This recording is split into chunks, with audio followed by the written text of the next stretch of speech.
हमारे प्यारे नबी सल्लल्लाहु अलैहि वसल्लम बच्चों से बहुत प्यार करते थे। हमारे प्यारे नबी हजरत मोहम्मद सल्लल्लाहु अलैहि वसल्लम हम जैसे छोटे छोटे बच्चों से बहुत प्यार करते थे।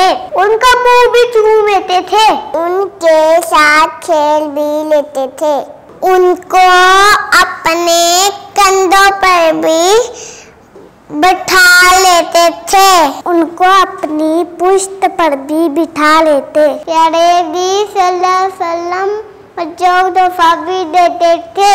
प्यारे नबी सल्लल्लाहु अलैहि वसल्लम बच्चों को खाने की चीजें भी देते थे।